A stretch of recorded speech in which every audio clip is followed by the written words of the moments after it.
a little bit different for the next few episodes, and I'm super excited about it. We're going to do a series of 4 shows on the survival archetypes. It's the child, the victim, the prostitute, and the saboteur. Today, we are going to talk about the child.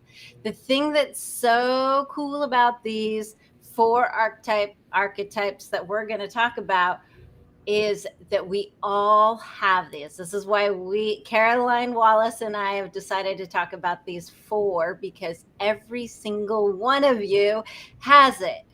But so often we recognize it in other people first. We're going to dive deep today about the child.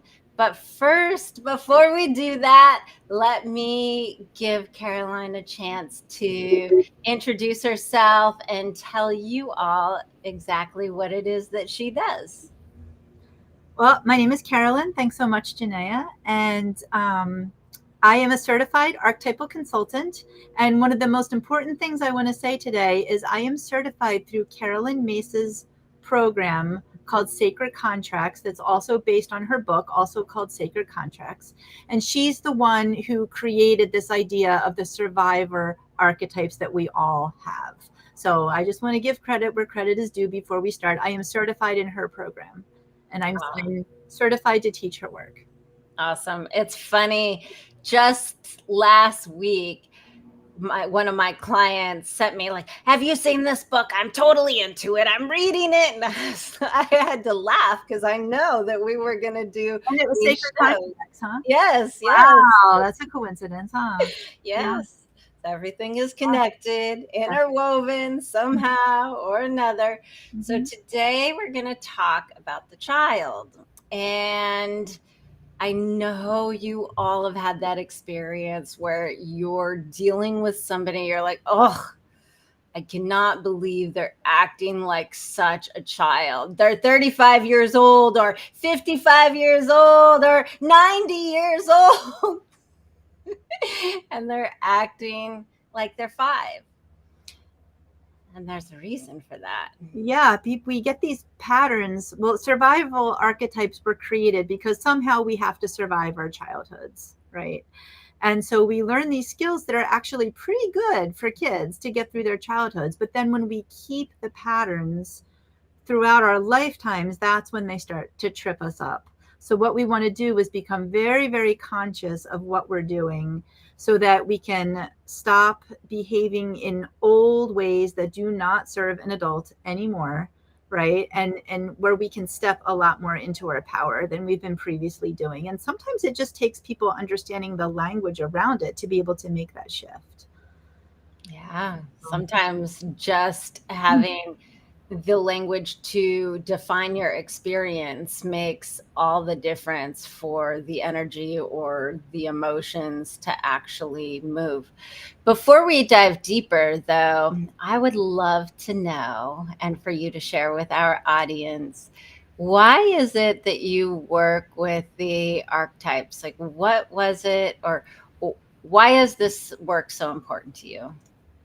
I think it's just so very powerful because when you claim an archetype as yours, so in Carolyn Mace's program, she says we all come into this incarnation with 12 archetypes.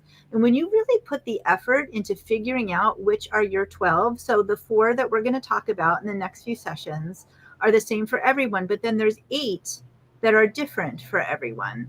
And when you start really thinking about them and resonating with them and saying, oh yeah, that's me for sure, there's like it creates a validity for your life.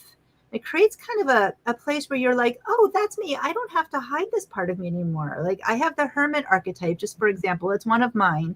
And so if I, my whole life, if I felt like I was being no fun because I wanted to leave a party early, or maybe didn't want to go out on a Saturday night, and that wasn't part of the culture that I was around, and I kind of felt bad about myself and maybe either pushed myself to do something that didn't feel right, or stayed home and that felt kind of bad too. Now I can just say I have the hermit archetype and I might go out most weekends of the month, but there's some weekends that I stay in And I need to do that. And not only do I need to do that, the work that I'm doing as the hermit, this is just an example, when I'm thinking about human consciousness and I'm spending my time thinking about how I'm going to evolve my practice so that I can bring more wisdom into my work with clients, that just helps everyone. So it just behooves us to just claim our archetypes with pride, even if we're still expressing them in the shadow.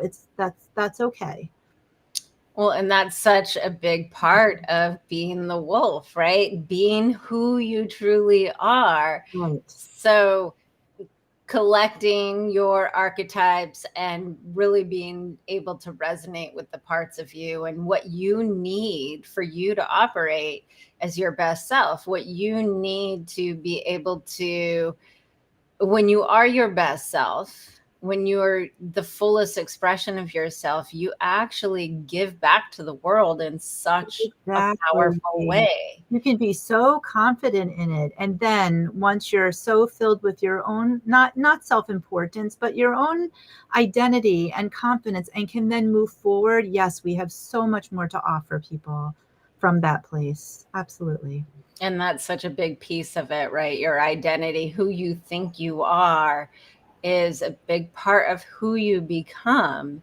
And so I know there's a big part of a lot of people that feel like they did not get their needs met. And that's when these survivor archetypes tend to stick around. Like if we were raised, which, some people are raised with these wonderful caregivers that support us every step along the way. I don't know how many of us get to actually have that. And, culture comes in, education level comes in, financial status of your family comes in. Like there's a lot of different players. But if people get everything they need, then they can very easily step into the light side of all of these survival archetypes and not have too much trouble. But a lot of us kind of struggle getting out of those patterns because we didn't always get what we needed as children. And it's our job as adults now to provide that for ourselves, because there's no more excuses. We're grown-ups now. Right. No excuses. That's right. So before we dive into exactly what the child archetype is all about, let's say, and you've said that each of these archetypes have a light side and a shadow side. And we always think the shadow side, right? It's the good and the evil. So the bad qualities, the good qualities. So what are some of those qualities that we might see in other people first, because we can always see it in other people before we can see it in ourselves? Mm-hmm. What are some of those qualities that somebody might be running around in their child archetype? Okay, so in the shadow, the child tends to be immature, has not stepped into their true adulthood yet.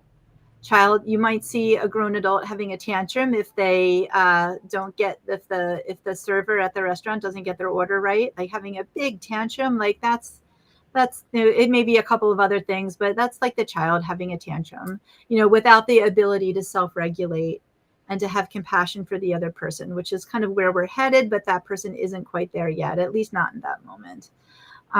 The child can be very dependent. So if you know people who say, oh, I have to talk to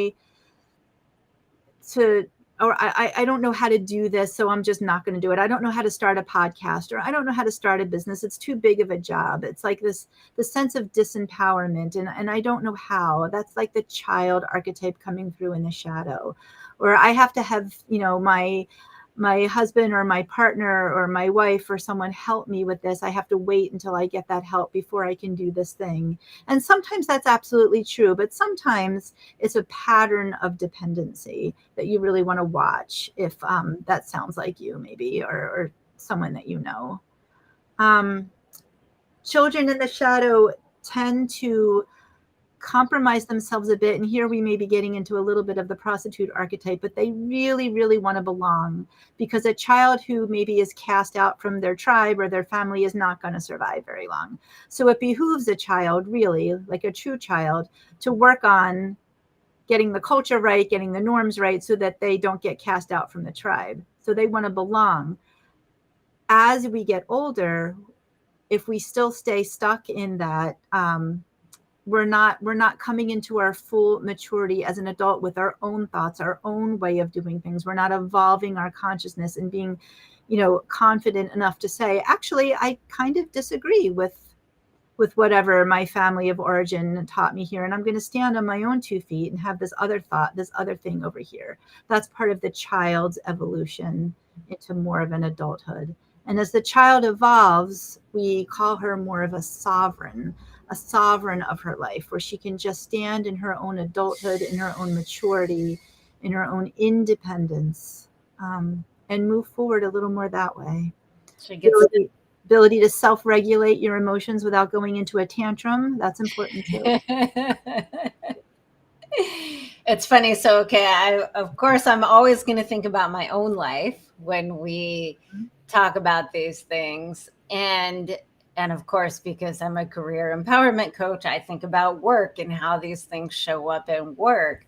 And would you say that the putting on that mask, putting on that good face to show up to work and do it right, like the way everybody thinks it should be done, is that the child archetype Yeah, coming? it can be a lot of different things too. Yeah, it can be. The perfectionist is also a very apropos archetype Oh, yeah. for that. But the other part, as I said earlier before we started, there are different types of children. So when you're choosing your archetypes, child is just sort of a generic term, but you kind of want to choose if you are a magical child, a wounded child, an orphan child. These are all the different children that Carolyn Mace lays out in her book, Sacred Contracts. So for some, or a parentified child, for example. So some of these child archetypes require the child, when they actually were children, to grow up way too fast, and they've lost their sense of play, and they're super over responsible, some of them, and and so I think that maybe is what you were speaking to just a moment ago. When you show up and you have to do it right, I would love to know what child archetype that person resonates the most with, and if there's a sense of over responsibility, having to get it right, a little less playfulness maybe in their personality. And that's just another way of looking at child in the shadow. And the good news is all of this can be evolved. So even if that sounds like you or someone listening, it's like, oh, I have that. It's okay. It's okay. We can evolve it. It's okay. Well, I definitely know when I was doing a little reading up, and there's the different kinds of children. I was like, oh my goodness, I am all these kinds of children. I think there was one maybe that I wasn't. And I had, my background is neglectful, traumatic. I had to grow up really fast. I also had this magical thinking kind of, it's probably the part that kept me alive.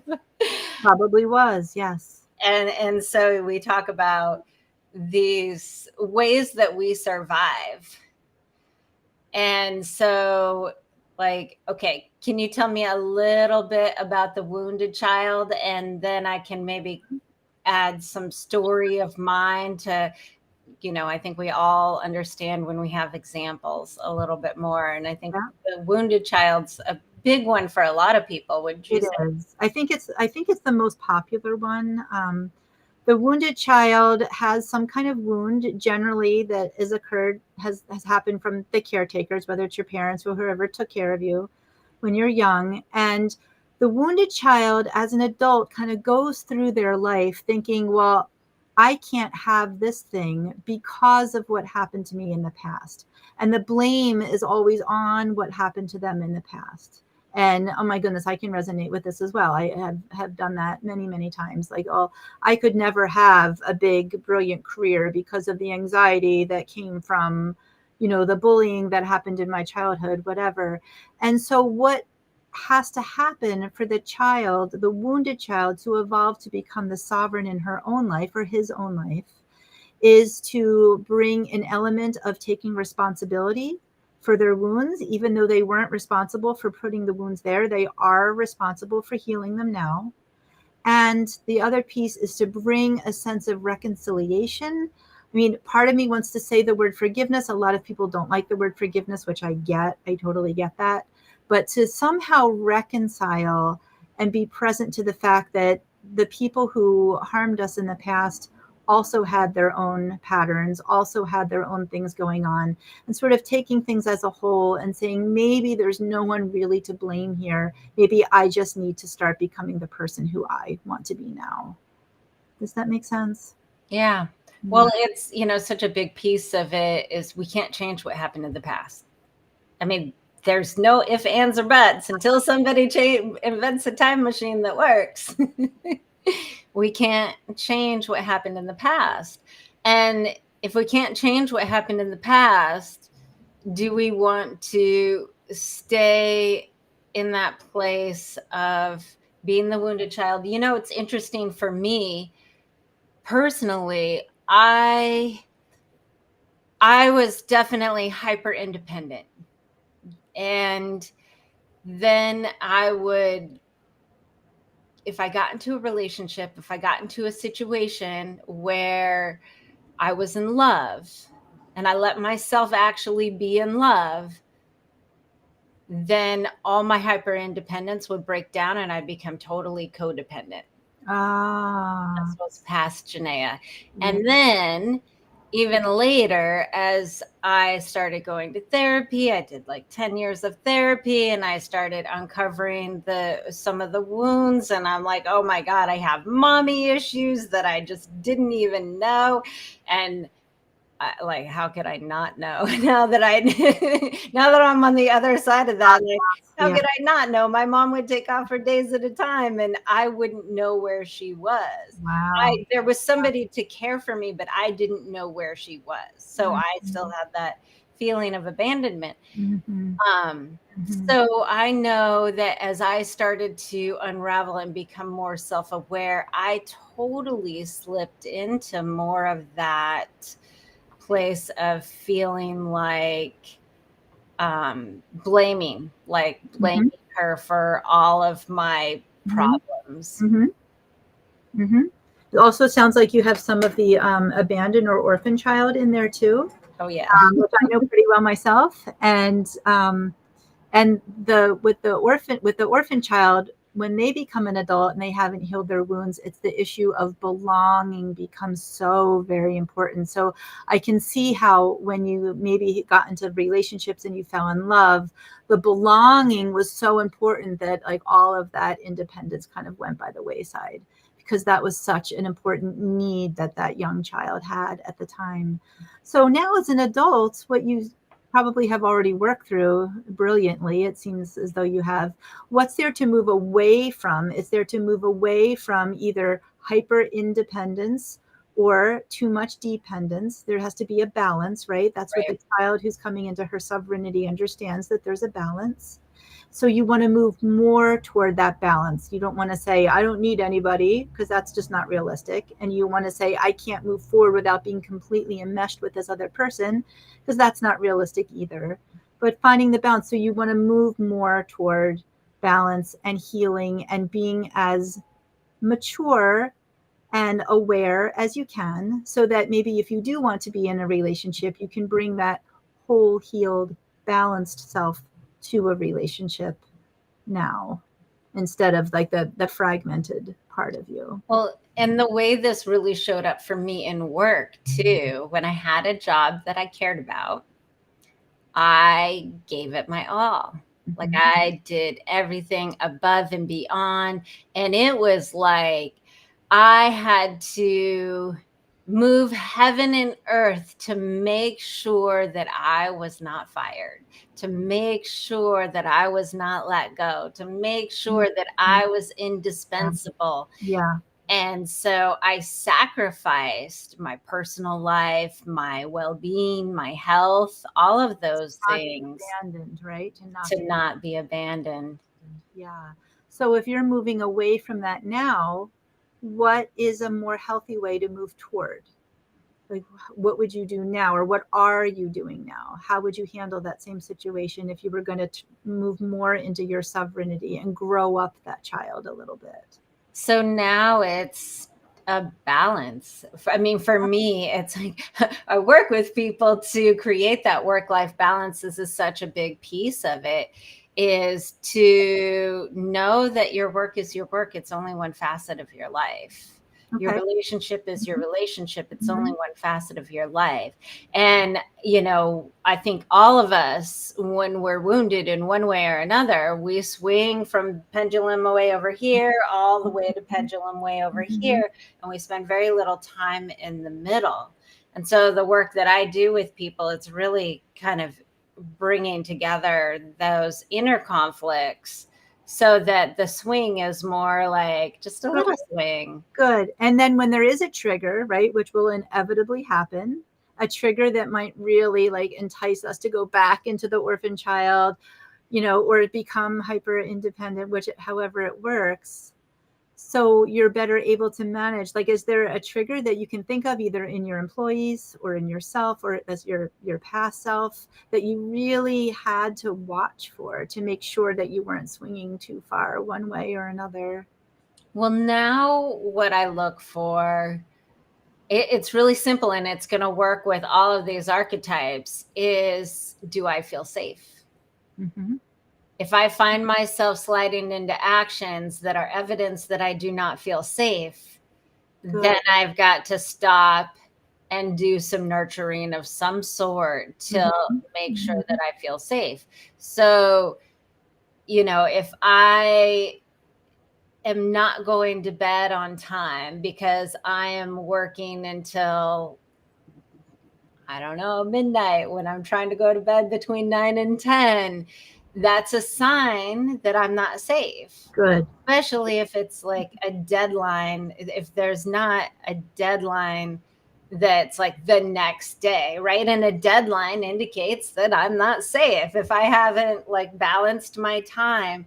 So there's such a piece of learning how to keep the nervous system feeling safe so that I don't slide into that overdoing it to prove my worth.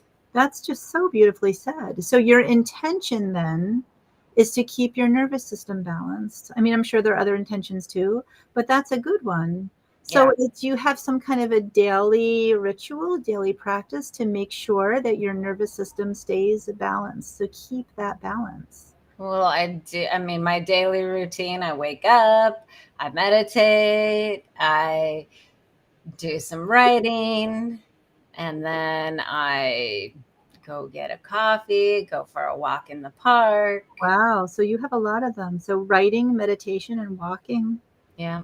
So these are just some of the things I would do if someone came to me for archetypal consulting. I would help them think of what do you want to move away from? What are you interested in moving toward? What are some triggers to watch out for? What's your intention? And then how do we ritualize it to bring it into your daily habits? So thank you for saying that because I think that just really showed a lot of people about how to work with this stuff. So, but before we go deeper, I want everybody to know how to get in touch with you, how to get in touch with me. So, let's tell everybody how they can get in touch with you, because I know this has piqued some people's interests and they might want to do some work with you on their own archetypes and figure out their magical 12 So if things you that want make to get in their touch with identity. me, you can find me at yourradiantlife.net. And my email is carolyn@yourradiantlife.net. And I do have a whole big 90-day program if people want to do their whole archetypal wheel. But I also do one-on-one appointments for something just like this, like a one-time thing or one or two appointments. And we might have a follow-up if the person wants that. So you don't have to make this big 90-day commitment. You can do something a lot smaller just to see if the work is right for you. So Awesome. And for those of you who are listening and cannot see the banner on the screen, Carolyn is CAROLYN at yourradiantlife.net. Okay. And if you guys are struggling, of course, with the work stuff and your bosses are driving you crazy, they're all acting like children and you don't know how to deal with it, you're feeling completely triggered, let's have a conversation and see if we can work something out for you. You can do that at elevatebookacall.com. If you guys are not driving, open up your browsers right now. If you want to work with your archetypes and with Caroline, type in yourradiantlife.net. And if you want to have a conversation with me, type in elevatebookacall.com. So, Caroline, I want to really talk about the triggers of the child. What sends you into the child place? Like, what are some of the common triggers and things that set people off? Well, let's think through the different types of children. So the innocent child, which is I don't know, I think of her as just a more generic, the generic child archetype. A trigger could be when someone does something that you're shocked by, or something really disappointing, lets you down, for example. That can just crush an innocent child, without being like why in the world would this person do such a thing? Like someone breaks up with you when you were not expecting it at all, and you feel crushed. Like that can really take an innocent child down.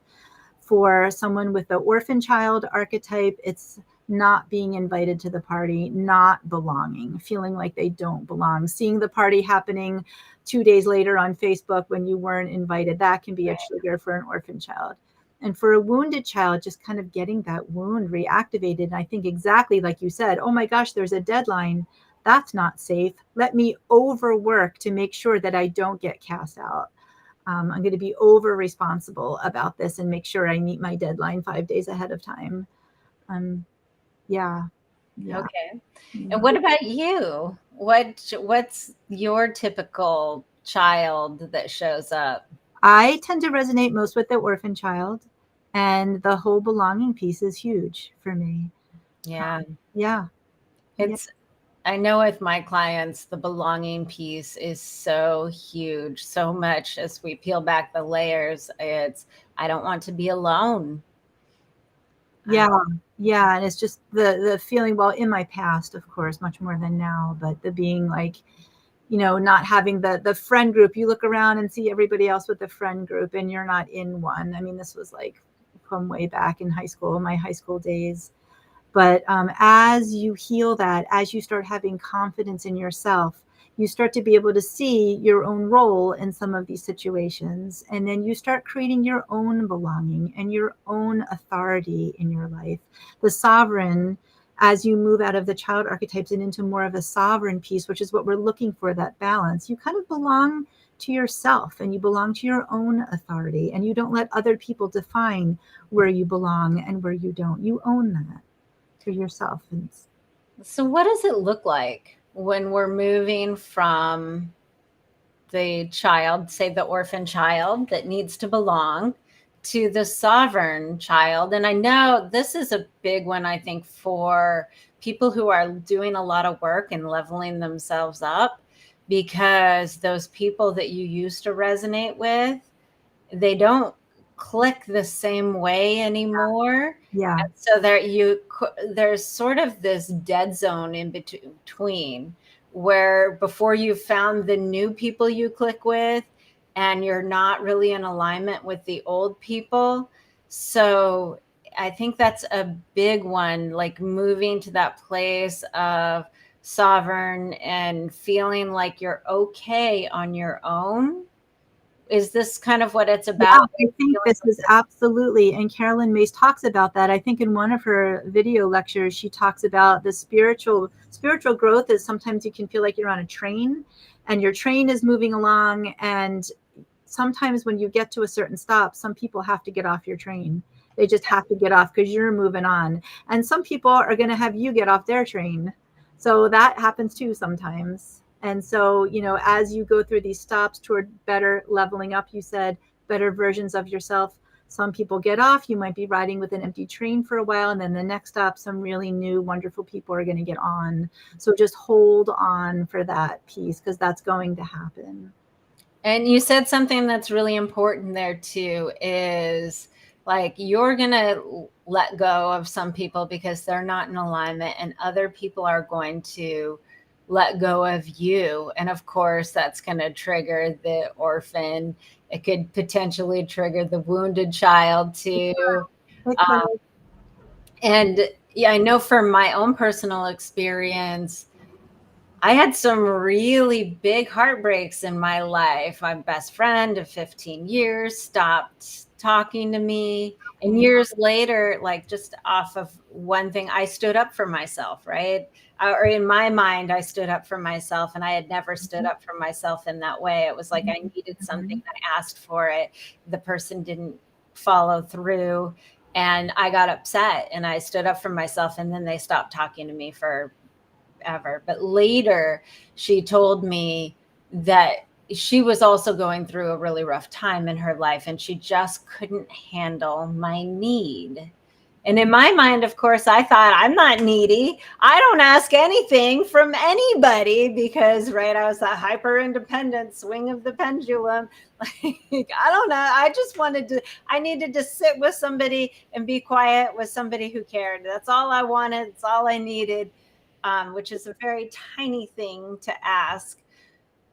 But I also understand, when somebody else is in a place of spiraling out, they can't, it's not, Yeah. they can't do that. So she was taking care of herself, and I can see that now. Well, that's well said. Yes, that's that kind of when we get into like if you do want to do the whole archetypal wheel with me or any archetypal consultant, I think what you're talking about now is like we went from talking about your first house, which is your identity, to your seventh house, which is how can I be in relationship with other people. And then you've got two different archetypes, or like maybe even 24 different archetypes bumping up against each other. And it becomes much more complicated when you're trying to interact and have these relationships with other people. Because there is some compromise, and a lot of it isn't about us anymore. It's about what the other person's dealing with. So Right. to not take it so personally, I think that's exactly right. And I think particularly with the child, well, and maybe the victim, we'll get into that next episode. I think that taking things personally is a big piece of those two archetypes. Would you say that's true? I think so. Taking things personally, and where are we not taking responsibility for ourselves? Even if we didn't create a situation, we still might have to do something to clean it up somehow, or take responsibility for it, or okay, this big mess happened, maybe it wasn't your fault, but what are you going to do about it now? It's a responsibility that has to happen, otherwise it's just going to stay a big mess. Right. Well, So and that's, if we keep doing the same thing over and over, the same things are going to happen. So that particular friend leaving me, so to speak, it wasn't the first time. It wasn't the first time. It wasn't the last time. I had this pattern of all my friends like just walking out. that And sounds like the orphan child. That sounds like an orphan child pattern to me. yeah. And so as I did my own work and my own healing, I had to look at, where am I? This keeps happening. I am the common I was denominator. going to say that. Yeah. I am the common denominator. And well, it could be that I choose crappy people. It could be just that simple as I choose people who don't have the emotional capacity to show up for me. Could be. I definitely have that pattern. It could be that when I really love somebody, I get needy. Yeah. Yep. Could be. Yep. I mean, all kinds of places where I was able to, over the years, to look at myself and take responsibility. And the thing is everybody always says it takes two. And yes, it does take two to create whatever situation, but if you choose to look at it as I am 100% responsible for the outcomes in my life, For whatever you create. Yes. then it gives you the power to change your life. Yes. Perfect. Yes. Because if we're sitting here thinking it's 50-50 all Or the that I need someone to behave a certain way in order for myself to feel okay or to be happy, you are going to be waiting a very long time for that. Exactly. So when you make that choice to move from the child into the sovereign and say, I am 100% responsible for my life. I cannot change what happened in the past, but from this point moving forward, I can control the things that I do, and I can make different choices to create different outcomes. Yes. And that's, yes. And the highest level of the child archetype, this is according to Carolyn Mason Sacred Contracts, we call her the guardian of innocence.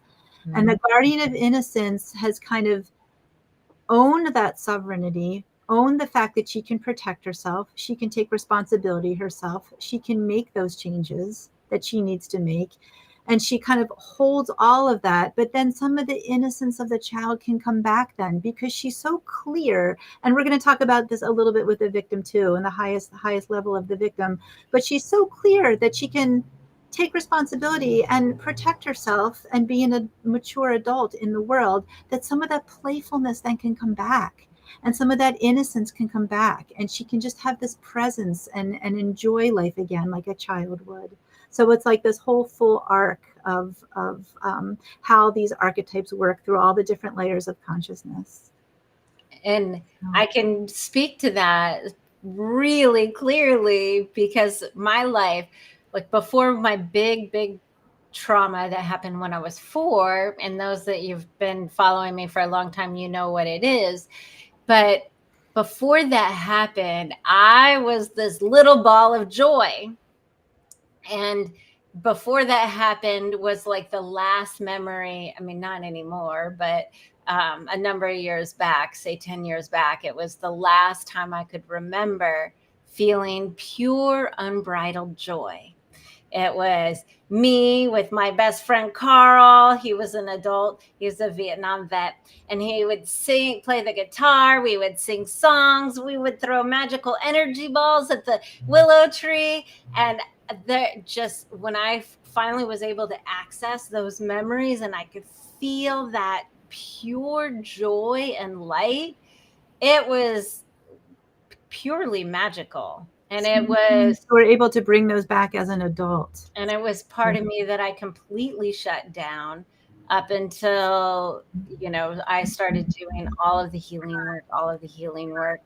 And a prime example of where we are now is yesterday. It was raining, summer rain in New York all day long. I went for an 8-mile walk with my umbrella, and I was just walking through the rain, making up songs. there was a place called Tacocina. I'm like, are we going to Tacocina? Everyone's going to Tacocina, like as loud as I could through the rain.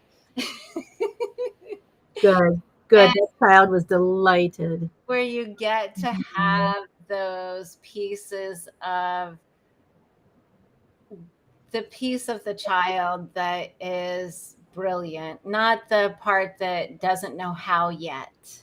I use that word yet. It's very important. Yeah. Mm-hmm. Not the part that thinks they're going to be abandoned, because they know when you know that you're just not going to abandon yourself, you'll never be abandoned. Yes, when you have your own authority of your own belonging. Yes. When you've taken the steps to heal the wounds, you get to access that again. Good.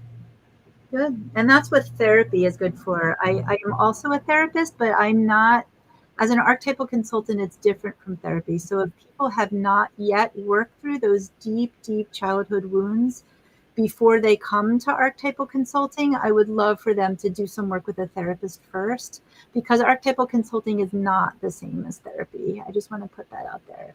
mean, I'm happy to work with anyone who wants to work through some of these archetypes. I would love to have you. But if we decide together that therapy would more apropos for now, then that might be something to look at also. And one of the things with discovering the archetypes, I think a big piece of it, one is self-awareness. And two, I think, is coming to acceptance about yourself.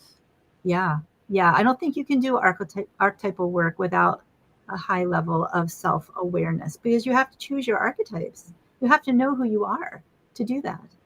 Oh, that's really interesting. And I know, going back before I did 10 years of therapy, and honestly, it wasn't the greatest thing for me. It was more the work that I do now that was the thing that helped me heal the wounds. And which is why I do what I do. But it did help to open up my self-awareness. It opened up another layer. I was always trying to figure out why I did the things and understand myself. And it definitely helped me do that. So it was very powerful for me in that way. So, okay. All right. Is there any other thoughts that we need to say about the child before we wrap up this episode? The only thought I had is I love the story that you just told about singing in the rain. And if someone is wanting to bring some more of the joy of the child back into their life, and we wanted to create sort of a daily ritual that they could maybe try for a week or two to see if practicing that could bring some of that joy in. I don't know. Do you have any ideas, or I could help too? Like, what kind of ritual could someone engage in on for a week or two to actively work on bringing that level of joy into their life? Well, the things that I love to do, right? Singing is one of them, even though I'm not the greatest singer. I had a music teacher shut me down when I was 6, and I didn't sing out loud until I was. But you're singing out loud now. Yeah, on the air to the world. So singing is one, dancing is another. So I think another thing that is a great way to bring up a little piece of joy is put on a great song and dance for a great song. Good. That's a good ritual if someone wants to bring some of that back. Yeah. I think another one is to call a friend and talk to each other about what you're grateful for, what you're excited about, and with no complaining, only the things gratitude practice you're happy about. There's this exercise that Kyle Cease does. He calls it Kylegoing, and this is a great one too that brings joy. And you do it. You basically say, like, if we're gonna, I'll demonstrate with you for a second. So you jump into the future. So Carolyn, I remember a month ago when we were doing the Be the Wolf episodes, and it was so cool because you were talking about these joy practices, and it inspired you to start doing more joyful things. And because of that, I started doing more joyful things. And then I discovered that I really love to run. And who knew that running would be so fun? So doing this is where you jump out into the future and you say, I remember when.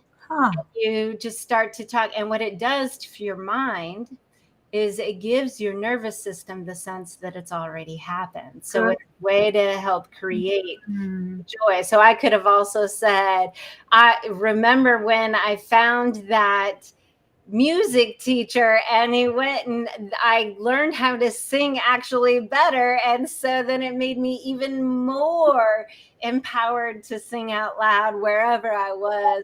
And so you can talk about these things in a way, like if you're a little scared, if there's something that's a little resistance, you feel shy about it, you can give your nervous system this sense that it's already happened. I love that. Thank you. It becomes easier. That's really powerful. Thank you. Yeah. Yeah. Good one. Good. Good one. I do it to my refrigerator because I live by myself. So there's not always another person. And the refrigerator is human height, right? So I can talk to it like it's a human. Sound like you have a lovely sense of play. Good. Good. And, it's one thing that I want you all to know and hear. You get to see this fun sense of play now, but for most of my life, that was shut down. Mm-hmm. Most of my life, it was too dangerous. Mm-hmm.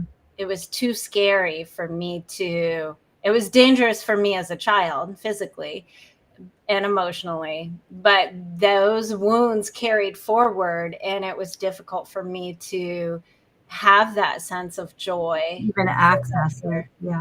Yeah.